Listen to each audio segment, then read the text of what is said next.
आज के वचन को परिचय देते हुए आज के विषय वस्तु को आप लोग के सामने हम रखेंगे।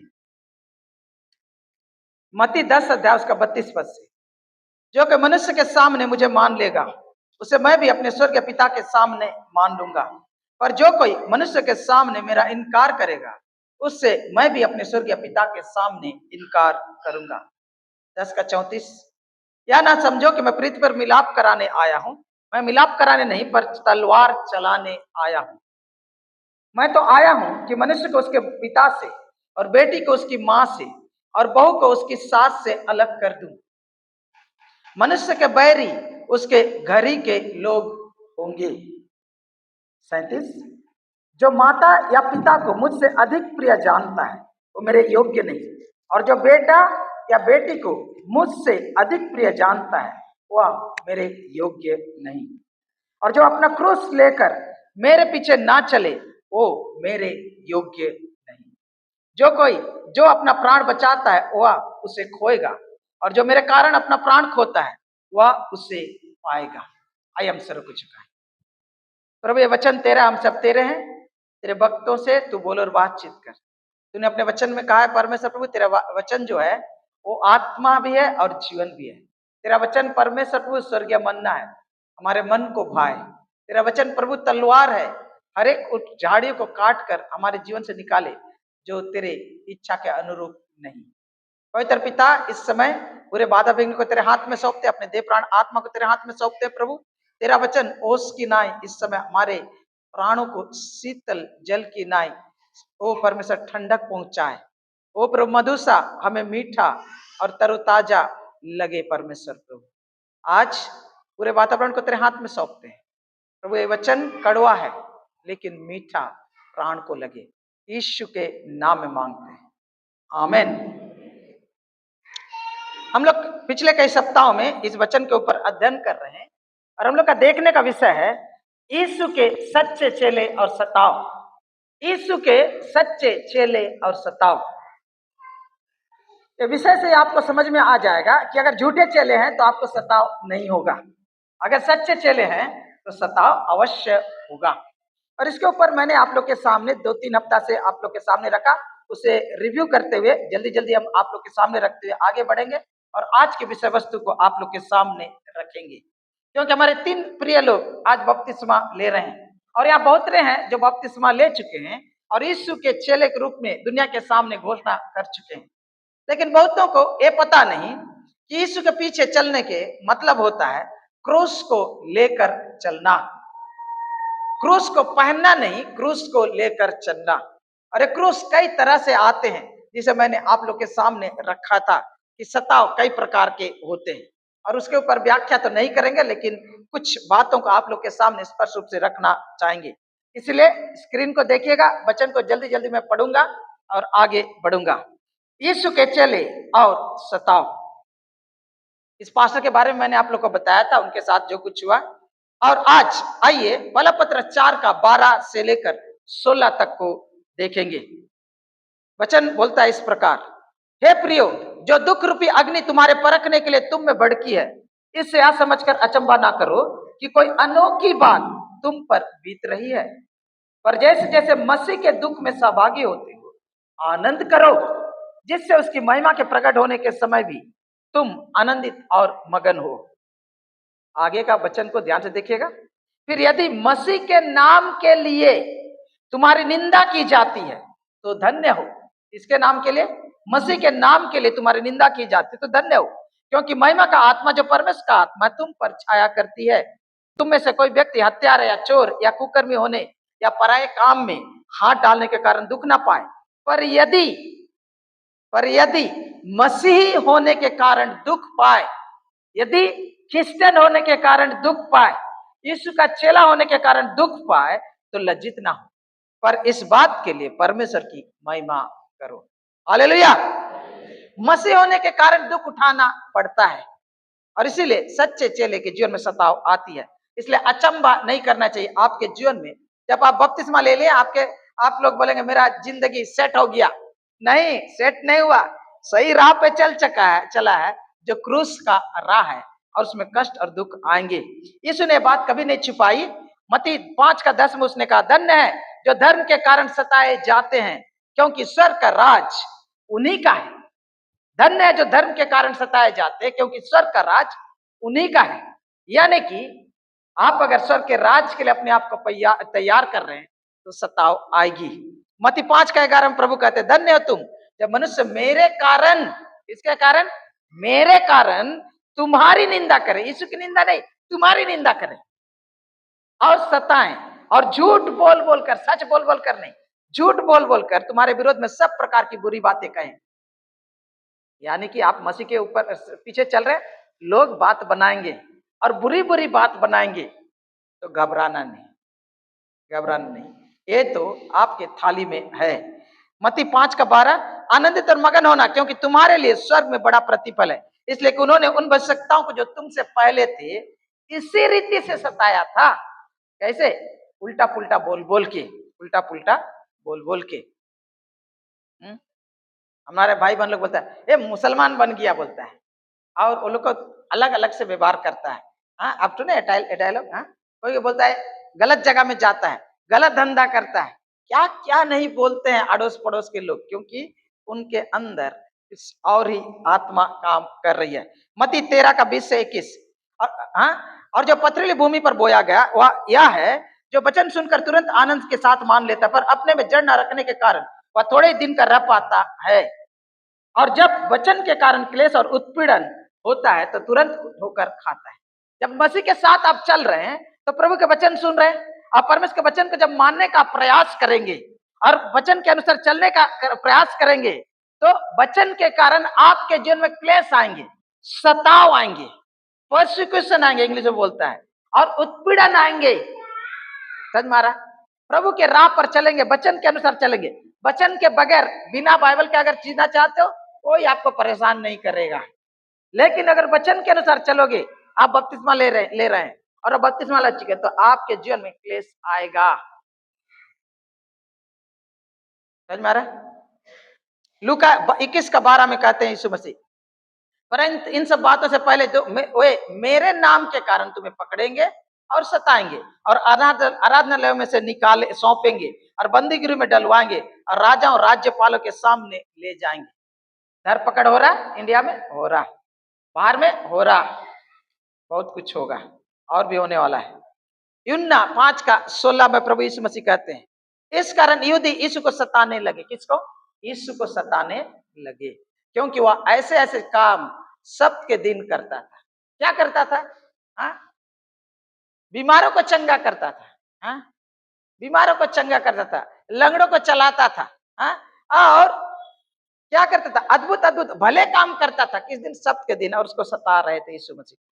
हाँ, और यीशु मसीह 15:20 में इस प्रकार कहते हैं, जो बात मैंने तुमसे कही है, याद रखिए यीशु मसीह क्या बोले, ध्यान से सुनिए, जो बात मैंने तुमसे कही है, दास अपने स्वामी से बड़ा नहीं होता, उसको याद रखो। दास अपने स्वामी से बड़ा नहीं होता, उसको याद रखो, दिमाग में रखो। यदि उन्होंने मुझे सताया तो तुम्हें भी सताएंगे। यीशु का यह वादा है। आप अगर यीशु का चेला बन के जीना चाहते हैं तो यीशु मसीह कह रहे, अगर मुझे सताए तो तुम्हें भी सताएंगे, क्योंकि अगर मालिक को सताए तो नौकर को भी सताएंगे। और यीशु मसीह दूसरी जगह कहते हैं, अगर हरे पेड़ के साथ उन्होंने ऐसा किया तो सूखे के साथ क्यों नहीं करेंगे? यदि उन्होंने मेरी बात मानी तो तुम्हारी भी मानेंगे। याद रखिए, यीशु के पथ पर चलेंगे तो सताव आएगा। यीशु मसीह ने सताव के बारे में कभी भी छुपाकर बातचीत नहीं, खुल्लम खुला उनके चेलों को बताया। और ऐसा लगता है कि वो तो मुश्किल कर दे रहे, मेरे पीछे जाना चाहते हो, मैं आपको बताता हूँ क्या पापड़ बेलने पड़ सकते। यीशु मसीह ने साफ साफ कह दिया था। प्रेरितों का 14:22 में कहते हैं, पौलुस कह रहा, और चेलों के मन को स्थिर करते रहे और यह उपदेश देते थे कि विश्वास में बने रहो, और यह कहते थे हमें बड़े क्लेश उठाकर परमेश्वर के राज्य में प्रवेश करना होगा। परमेश्वर के राज्य में इजी नहीं, आराम नहीं, हाँ, सोफा सेट के में बैठे बैठे स्वर्ग में नहीं जाओगे, हमें बड़े क्लेश उठाकर स्वर्ग में प्रवेश करना होगा। मसीह जिंदगी में क्लेश हमारा हिस्सा है। चेला के रूप में जीना चाहते हैं तो क्लेश हमारा हिस्सा है। और जितने मसीह यीशु में भक्ति के साथ जीवन बिताना चाहते हैं वे सब सताए जाएंगे। 2 तिमोथी 3:12 कहता है, जितने मसीह यीशु में भक्ति के साथ जिंदगी जीना चाहते हैं वो लोग सब सताए जाएंगे, कोई एक्सेप्शन नहीं है। अगर आप मसीह में जीवन जिताना चाहते हैं लेकिन भक्ति का जिंदगी नहीं जीते, इंग्लिश बोलता godliness, anyone who want to live in godliness in Jesus Christ will be persecuted. पवित्रता के साथ, भक्ति के साथ, समर्पण के साथ अगर मसीह के साथ जिंदगी जीना चाहते हैं तो बपतिस्मा लेने लो, प्रार्थी और बपतिस्मा ले लिया, और जो पीछे यीशु का अपना कहलाते हैं, यीशु के कहलाते हैं और यीशु का अपना कहते हैं, याद रखिए सताए जाएंगे और सताव कई प्रकार से होगा। फिलिपी 1:27 से 29 में प्रभु कहते हैं, पौलुस कहता है, क्योंकि मसीह के कारण तुम पर यह अनुग्रह हुआ कि ना केवल उस पर विश्वास करो पर उसके लिए क्या लिखा हुआ है, क्या?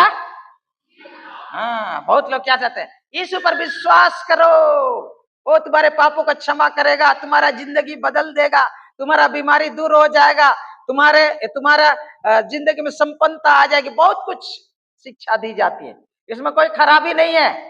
लेकिन उसी के साथ साथ और एक चीज को जो वो छोड़ देते हैं बहुत कन्वीनियंटली, आराम से और बहुत ही सोची समझी रूप से, और वो ये है कि यीशु मसीह में हम लोग को ये मेहरबानी हुआ, ये अनुग्रह हुआ, ये सौभाग्य मिला है कि केवल हम उस पर विश्वास करें वो नहीं, वरन उसके लिए, यीशु मसीह के लिए दुख भी उठाओ, ये भी परमेश्वर का अनुग्रह है, ये भी परमेश्वर का आशीष है, ये भी परमेश्वर का मेहरबानी है।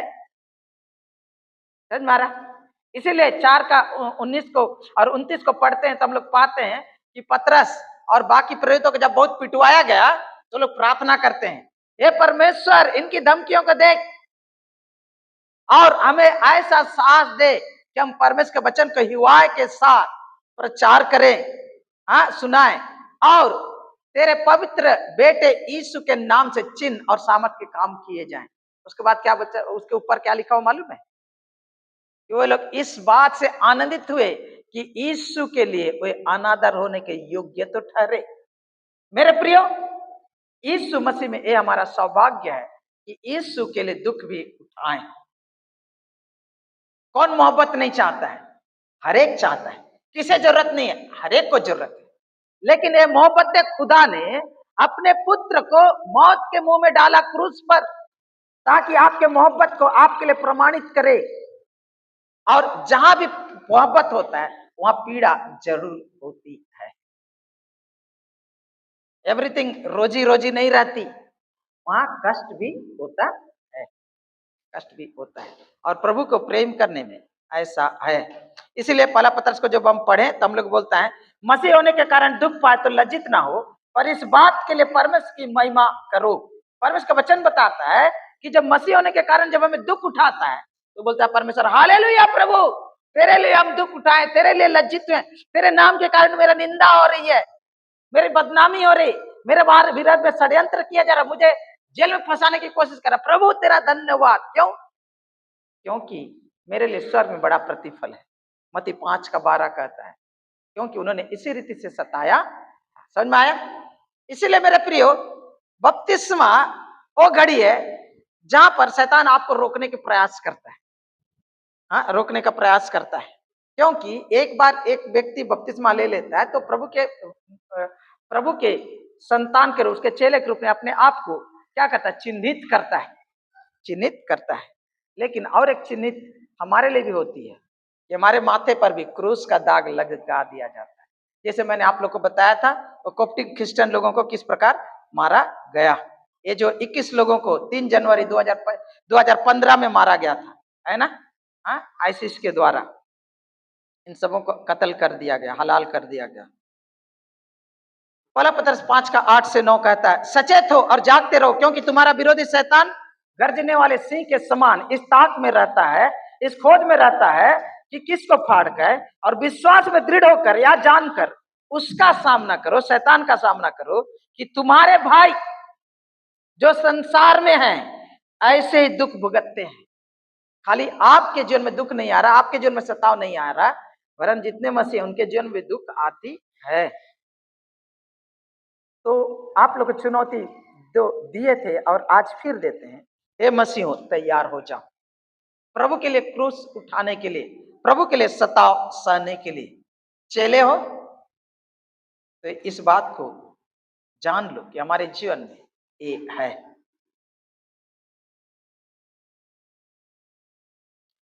इस समय पिछले सप्ताह जो हम लोग आप लोग के सामने जो रखे थे, उसके कई चीजों को रिपीट करूंगा, मैं खाली हाईलाइट करूंगा 5 पॉइंट को। उसके बाद आज के विषय वस्तु को हम लोग देखेंगे, ठीक है। दुख सताव के उद्देश्य और आशीषें। पिछले सप्ताह हम लोगों ने अध्ययन किया था कि हमारे जीवन में जो दुख आती है, हमारे जीवन में जो सताव आती है, उसमें परमेश्वर के उद्देश्य होती है और उसमें आशीषें होती है। उसमें क्या होती है? आशीष। पहला चीज, दुख जीवन का हिस्सा है। मानव जीवन में आप जब जीते हैं तो आपके जीवन में दुख होगा ही, चाहे आप क्रिश्चियन है चाहे क्रिश्चियन नहीं है, दुख होता ही है। क्योंकि हम इस संसार में जीते हैं जो पाप और सड़ाहट से सड़ रही है। और अयुब का पुस्तक में अयुब कहता है, हाँ, क्योंकि विपत्ति धूल से उत्पन्न नहीं होती और ना कष्ट भूमि से उगता है, परंतु जैसे चिंगारियां ऊपर ही ऊपर को उड़ जाती हैं, वैसे ही मनुष्य कष्ट ही भोगने के लिए उत्पन्न हुआ है। इसलिए मनुष्य जीवन में कष्ट होगा। लेकिन आज का मसीहत का जो सुसमाचार प्रचार किया जाता है, ये बोलता है कि आप यीशु मसीह में आएंगे तो आपका सब कष्ट दूर हो जाएगा। प्रभु ने कभी भी ये प्रतिज्ञा नहीं किया, यीशु मसीह ने कभी ये प्रतिज्ञा नहीं किया। हाँ, कष्ट होंगे लेकिन उस कष्ट में वो शांति देगा। कष्ट होंगे, परमेश्वर वो आपको विजय देगा। सताव आएगी लेकिन परमेश्वर आपको दृढ़ता देगा। कभी यीशु मसीह ने इस बात को नहीं कहा कि तुम्हारे जीवन में मसीह हो जाने से कभी दुख और तकलीफ नहीं आएगा। होते हैं। इसलिए बहुत लोग का दिमाग चकरा जाता है और बोले क्या फायदा। समझने की जरूरत है वचन को। अच्छा, वचन को जब हम पढ़ते हैं याकूब 1 का 2 से 3, तो हम लोग पाते हैं कि दुख उठाना हमारे विश्वास को क्या करता है? परखता है और हमारे अंदर धीरज को उत्पन्न करता है। आपके जीवन में जब दुख और तकलीफ आती है तो आपका विश्वास का परख होता है, आपके विश्वास को झकझोरा जाता है, हिलाया जाता है, ये कितना पक्का है। समझ मारा? आपका विश्वास को परख होता है। मैं पहला पत्रस 1 का 6 को पढ़ता हूं। इस कारण तुम मगन होते, यद्यपि अवश्य है, जरूरी है, it is required, it is necessary बोलता है, अवश्य है कि तुम अब कुछ दिन तक नाना प्रकार की परीक्षाओं के कारण दुख में हो, और या इसलिए कि तुम्हारा परखा हुआ विश्वास, पहला पत्रस 1 का 6 से 7, और या इसलिए कि तुम्हारा परखा हुआ विश्वास जो आग से ताए हुए नासमान सोने से भी कहीं अधिक बहुमूल्य है, यीशु मसीह के प्रकट होने पर प्रशंसा, महिमा और आदर का कारण ठहरे। विश्वास, दुख और तकलीफ हमारे विश्वास की परख करती है, और यह परखा हुआ विश्वास हमें परमेश्वर के सामने एक दिन क्या करेगा? प्रशंसा प्रदान करेगा, महिमा प्रदान करेगा और आदर प्रदान करेगा। ये 3 चीज परमेश्वर हम लोग को देगा अगर आपका विश्वास परखा हुआ है। आपका विश्वास परखा हुआ है। इसीलिए नाना प्रकार के दुख में जब होते हो तो वो आपकी परीक्षा नहीं हो रही है, आपके विश्वास की परीक्षा होती है। आप लोग अपने आप को विश्वासी कहते हो ना, तो आपकी विश्वास की परीक्षा होती है। क्योंकि वचन का वचन बोलता है विश्वास के द्वारा अनुग्रह से तुम्हारा उद्धार हुआ। हाँ, किसके द्वारा उद्धार हुआ? विश्वास के द्वारा अनुग्रह से उद्धार हुआ। अरे तेरे तुम्हारे कर्मों के कारण नहीं, परमेश्वर का दान है। विश्वास की परख होती है। दुख उठाना नम्रता को उत्पन्न करती है। दुख जब उठाते हैं तो वो क्या करती है? नम्रता को उत्पन्न करती है। हमारे आंखों से और दिल से और दिमाग से चर्बी को हटाती है। समझ मारा? हमारे दिल और दिमाग से चर्बी को गलाती है और नम्रता उत्पन्न करती है। और परमेश्वर के वचन में परमेश्वर बोलता है कि मैंने तुम्हें इसलिए जंगल में लेकर गया कि मैं तुम्हें नम्र बनाऊं। पौलुस कहता है क्योंकि मैं यदि घमंड करना चाहूं तो भी मूर्ख ना होऊंगा, क्योंकि सच बोलूंगा तो भी रुक जाता हूं। ऐसा न हो कि जैसा कोई मुझे देखता है या मुझसे सुनता है मुझे उससे बढ़कर समझे।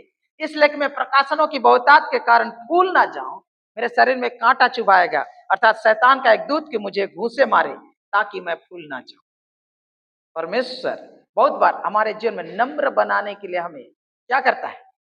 दुख से होकर गुजारता है।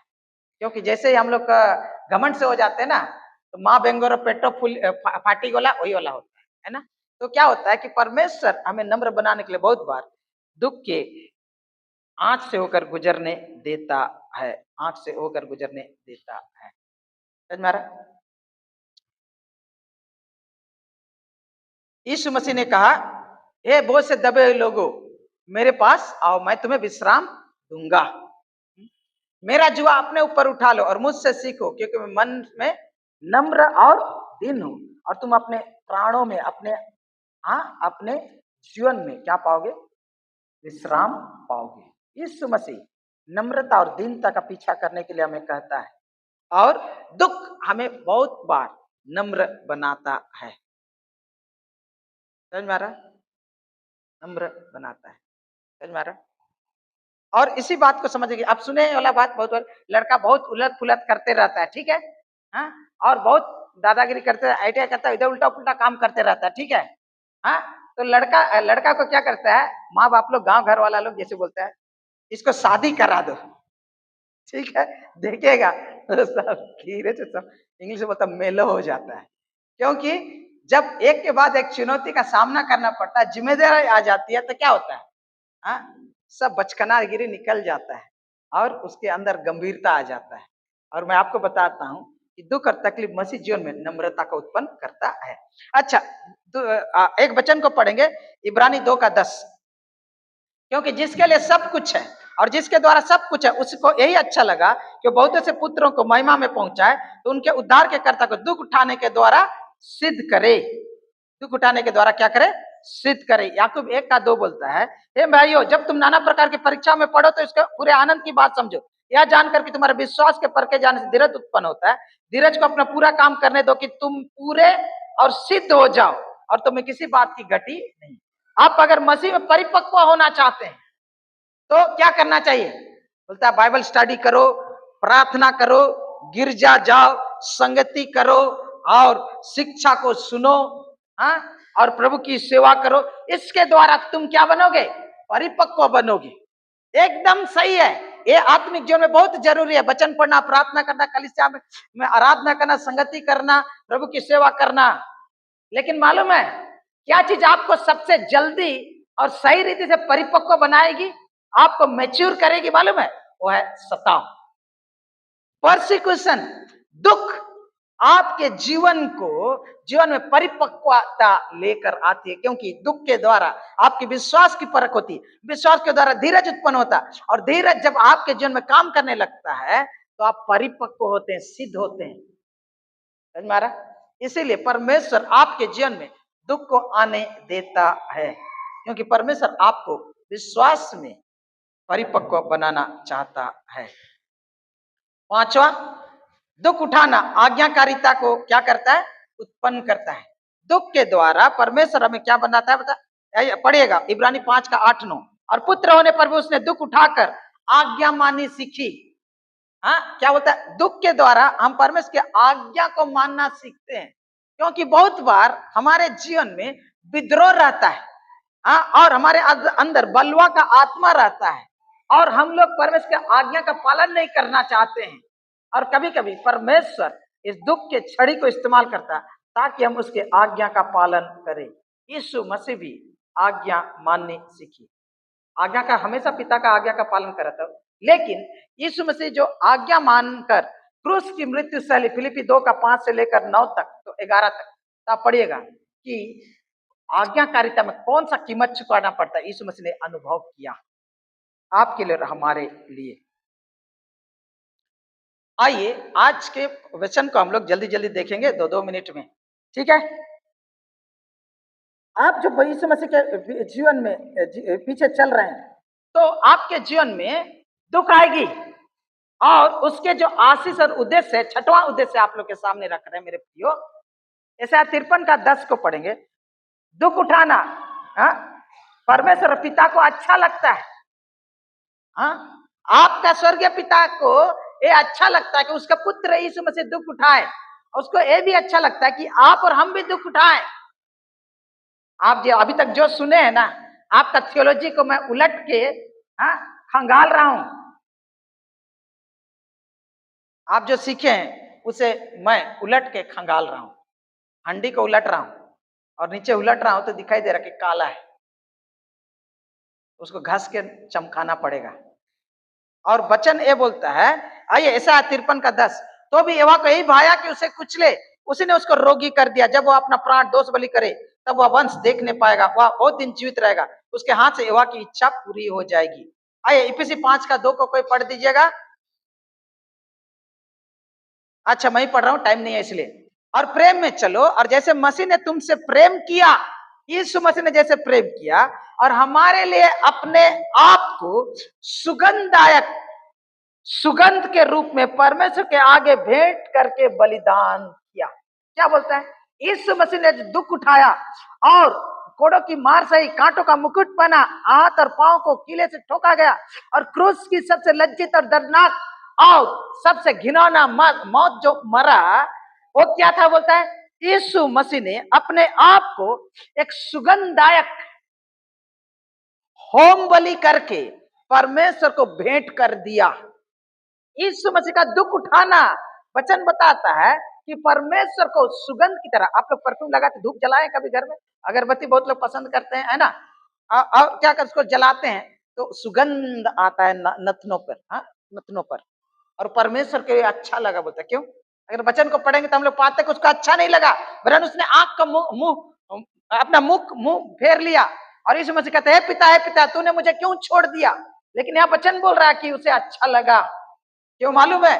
क्योंकि इस मृत्यु में जब यीशु मसीह क्रूस पर मर रहा था तो 2 कुरिन्थी 5:21 के अनुसार वो हमारे लिए पाप को ढोया और स्वयं पाप बन गया। और इतना घिनौना लगा कि परमेश्वर अपने मुंह फेर लिया, और इतना दर्दनाक था कि परमेश्वर उसे देख नहीं सका। लेकिन इसी पाप को उठाकर अपने आप को क्रूस के बलिदान करने के द्वारा यीशु मसीह ने पाप पर हमारे लिए विजय पाया, और आज हम पाप पर विजय प्राप्त कर सकते हैं। और इसी मौत के द्वारा क्रूस पे में यीशु मसीह अपने मौत के द्वारा हमारा परम शत्रु मौत को हराया, इसीलिए वो परमेश्वर को प्रसन्न करता है। और इसी क्रूस पे मृत्यु के द्वारा यीशु मसीह ने हमारा उद्धार किया और परमेश्वर का संतान बनाया और हमें अनंत जीवन दिया। इसीलिए ये उसके लिए सुगंधदायक भेंट की तरह हुआ। मेरे प्रियो, दुख उठाना परमेश्वर पिता को अच्छा लगता है। क्यों? क्योंकि इसके द्वारा आप और हम परमेश्वर के योग्य ठहरते, उनके इच्छाओं को पूरा करते हैं। आइए, ये अगर समझ में नहीं आया आगे को देखेंगे। आइए फिलिप्पी 3:8-10। वरन मैं अपने प्रभु मसीह के यीशु की पहचान की उत्तमता के कारण सब बातों की हानि समझता हूँ, और जिसके कारण मैंने सब वस्तुओं की हानि उठाई और उन्हें कूड़ा समझता हूँ, ताकि मसीह के प्राप्त करूं। ध्यान से सुनेगा 10 पद, ताकि मैं उसको, किसको? उसको, ध्यान से सुनिए, ताकि मैं उसको यानी यीशु मसीह को और उसके पुनरुत्थान की सामर्थ को, हाँ, और उसके साथ दुख उठाने में सहभागी होने के मर्म को जानूं और उसकी मृत्यु की समानता को प्राप्त करूं। पौलुस क्या बोल रहा है मालूम है? जब हम दुख से होकर गुजरते मसीह के लिए, तो मालूम है यीशु मसीह जो दुख उठाया उसका थोड़ा थोड़ा हम लोग को भी स्वाद मिलता है, हम लोग को भी उनका थोड़ा टेस्ट मिलता है। और अगर आप जानेंगे तो लोग दुख और तकलीफ होकर गुजरते हैं, जो दो भाई या दो बहन या दो व्यक्ति या कोई व्यक्ति लोग एक साथ, तो उनके बीच में एक अलग प्रकार का समझ होती है, अलग प्रकार का एक इंग्लिश में बोलता है मित्रता होती है। जैसे एक साथ लड़ाई में जो गए थे, मान ले कारगिल वार में, चाहे 71 के लड़ाई में, तो लोग एक साथ अगर दो शत्रु के साथ लड़े हैं और दुख उठाए, तकलीफ उठाए, उनके बीच में जो फ्रेंडशिप होती है और एक दूसरे को जिस प्रकार वो समझते हैं, वो अपने आप में अलग है, अनोना है। और जब हम इस मसीह के कारण दुख उठाते हैं तो यीशु मसीह के दुखों में हम संभागी होते हैं। इसीलिए दूसरा जगह लिखा हुआ कहता है कि मैं उसके दुख उठाने को पूरा करूं, क्रूस के दुख उठाने को पूरा करूं। अभी उसके ऊपर ये नहीं करेंगे, लेकिन इतना ही बताते हैं कि आप जब दुख उठाते हैं, मसीह के पीड़ा को आप समझते हैं और उसके मर्म को समझते हैं। इसलिए मैं बार बार प्रचार करता हूं तो बताता हूं कि पेट भर कर बाइबल पढ़ना, हाँ नहीं, खाली पेट में बाइबल पढ़ना, पेट भर कर बाइबल पढ़ने से फर्क है। हाँ, जो व्यक्ति दुख और तकलीफ से होकर बड़ा हुआ है ना, वो दूसरे के दुख को समझता है, लेकिन जो चांदी का चम्मच के साथ बड़ा और पला बड़ा है, वो गरीब और दुख और पीड़ित लोगों के दुख को नहीं समझेगा। और उसी प्रकार मसीह के दर्द को अगर समझना है तो आपको हमें भी परमेश्वर ऐसे होकर गुजरने देता है, जैसे पौलुस बोलता है, ताकि उसके दुखों में संभागी होकर होने के मर्म को जानूं, उसमें क्या था उसको हम महसूस करते हैं। तब हम लोग को परमेश्वर के करुणा, उसके दया, उसके अनुग्रह की और अधिक समझ प्राप्त होती, अधिक समझ प्राप्त होती। जो माँ बाप आज बच्चों को बहुत रुला रहे हैं ना किसी किसी चीजों के लिए, जब वो खुद माँ बाप बन जाते हैं और उनके बच्चे वही पापड़ उनको बिलवाते हैं ना, तब उनको समझ में आता है मेरा मम्मी ने मेरे लिए क्या किया, मेरे पापा ने मेरे लिए क्या कुर्बानी दी, तब समझ में आता है, अभी समझ में नहीं आता है। उसी प्रकार होता है। आइए 8वां समय हो चला। ये वाला वचन आपके लिए और हमारे लिए बहुत ही जरूरी है। पहला पत्रस 4 का 1 और 2 को कोई खड़े होकर पढ़ दे मेहरबानी करके, मोबाइल से नहीं, बाइबल खोल के।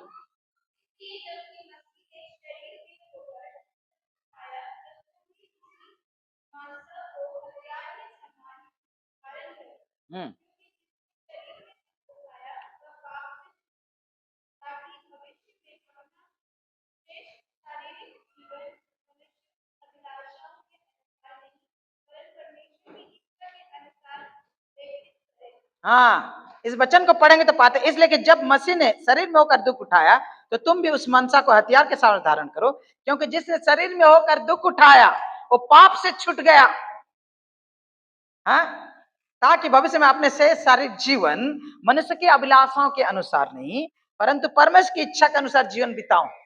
दुख से होकर जब हम गुजरते हैं ना, तो दुख हमारे जीवन से पाप का जो ये है, क्या है, पाप का जो जकड़ है उसको काटता है, दूर करता है, दूर करता है।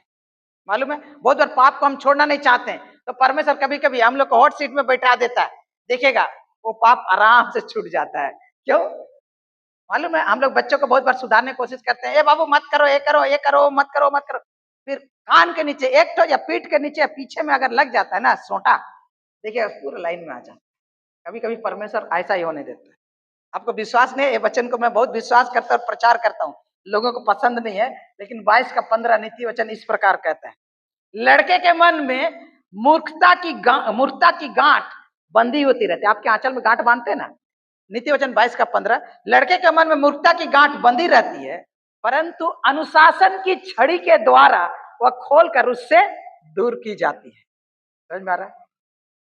कई चीजें आपने बच्चों को आप कभी नहीं समझाओगे, जो आपका अनचाहा मित्र जो कोना में छुपा के रखे रहते हैं वो निकलता है, और जब शरीर में पड़ता है उसका शिक्षा ना आप जितना काउंसलिंग, जितना साइकोलॉजिस्ट को लेकर आएंगे, जितना ममता और माया और पितृत्व के प्रेम के द्वारा समझाने की कोशिश कर नहीं होगा, लेकिन वो छड़ी तुरंत उसको सही रास्ते में लेकर आएगा और पाप को छुड़वाएगा।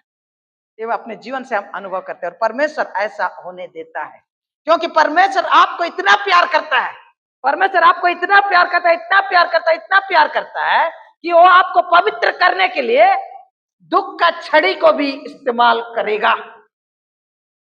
परमेश्वर आपको इतना प्यार करता है कि आपको पवित्र बनाने के लिए दुख का छड़ी को भी इस्तेमाल करेगा, क्योंकि उनका प्यार अंधा नहीं है, वो देख सकता है कि इसके द्वारा इसके जीवन में क्या आएगी। समझ मारा?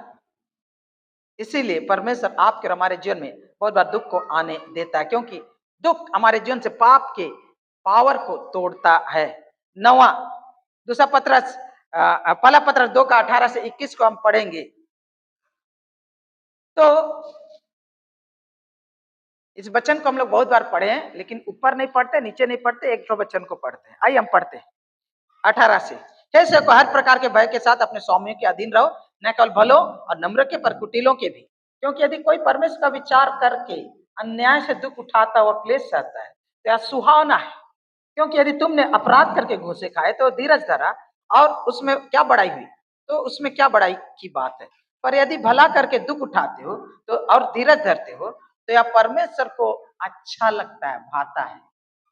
हाँ, आपने गलती नहीं किया फिर भी आप दुख उठा रहे हैं और चुपचाप से उठा रहे हैं, परमेश्वर को ये अच्छा लगता है। और तुम इसे के लिए बुलाए भी गए हो, तुम्हारा बुलाहट भी इसीलिए हुआ है क्योंकि मसीह भी, ध्यान से सुनिए 21 पद को पढ़िए, क्योंकि मसीह भी, यीशु मसीह भी तुम्हें, तुम्हारे लिए दुख उठाकर तुम्हें एक आदर्श दे गया है कि तुम भी उसके पद चिन्ह पर चलो। यीशु मसीह के पद चिन्ह पर अगर आप चल रहे हैं चेले के रूप में, तो दुख उठाकर उसके साथ चलना वो हमारा नमूना है। वो गाली सुनकर गाली नहीं देता था और किसी को धमकी नहीं देता था, वचन बोलता है, आगे को पढ़ते जाइएगा 22। मेरे प्रियो, दुख उठाना पिता की इच्छा है ताकि तुम यीशु मसीह के पद चिन्ह पर चलो।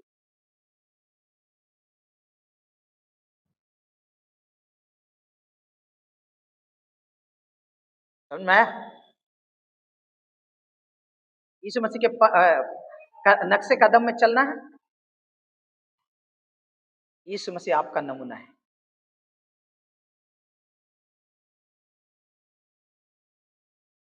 10वां इसी के साथ अंत करेंगे।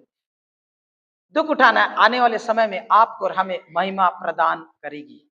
दुख उठाना हमें, हमारे लिए महिमा को प्रदान करेगी। रोमियो 8 का 17 से 18, यदि संतान है तो वारिस भी, और परमेश्वर के वारिस और मसीह के संगी वारिस हैं। जब हम उसके साथ दुख उठाएं, किसके साथ? यीशु मसीह के साथ दुख उठाएं तो उसके साथ महिमा भी पाएं, क्योंकि मैं समझता हूं कि इस समय के दुख और क्लेश उस महिमा के सामने जो हम पर प्रकट होने वाली है कुछ भी नहीं।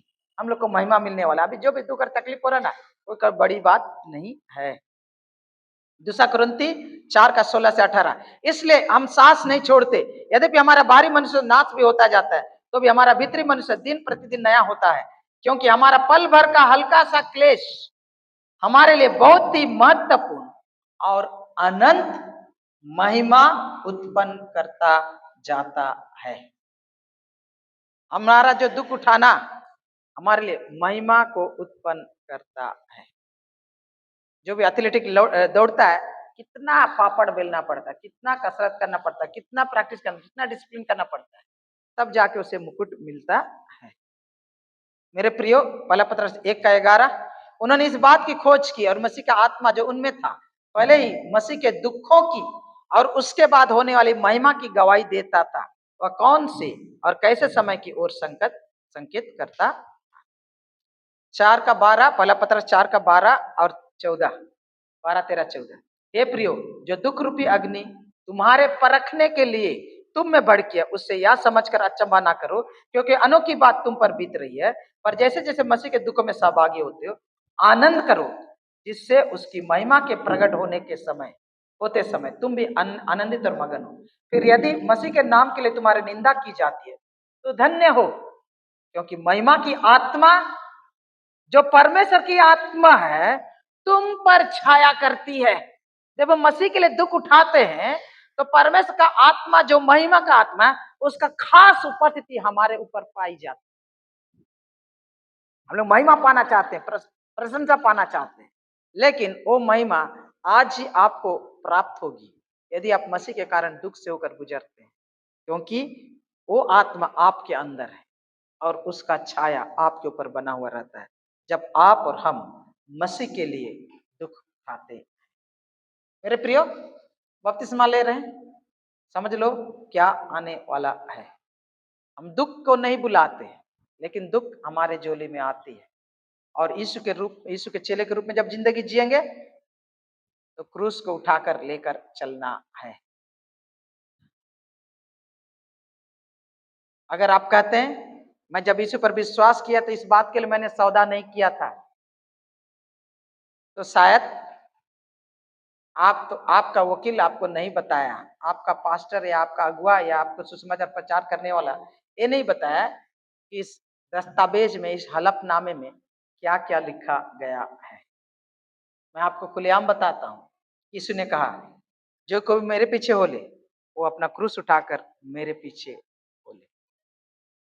आइए हम सरों को झुकाएं, आंखों को बंद करें, अपने लिए प्रार्थना करें कि आप और हम यीशु के सच्चे चेले के रूप में जिंदगी जी, चाहे कुछ भी क्यों ना हो। हे पिता, आज भाई शिवरात राउत के लिए प्रार्थना करते हैं, बहन चैताली के लिए, बहन मंजू के लिए और यहाँ पर प्रत्येक जन के लिए कि हमें तेरे सच्चे चेले के रूप में चलने के लिए अनुग्रह प्रदान कर, कि जब तेरे कारण हमारे जीवन में दुख आती है, वचन के कारण क्लेश आता है, उत्पीड़न आता है, तो हम भटक ना जाए, वरन और भी आनंदित हो, क्योंकि महिमा का आत्मा हम में निवास करता है और हमारे लिए आने वाले दिनों में महिमा को उत्पन्न कर रहा है। प्रभु तेरा धन्यवाद, क्रूस को लेकर चलना तू हमें सिखा प्रभु, सच्चे चेले के रूप में हमारा उद्धार करता प्रभु यीशु मसीह के नाम में मांग, आमीन।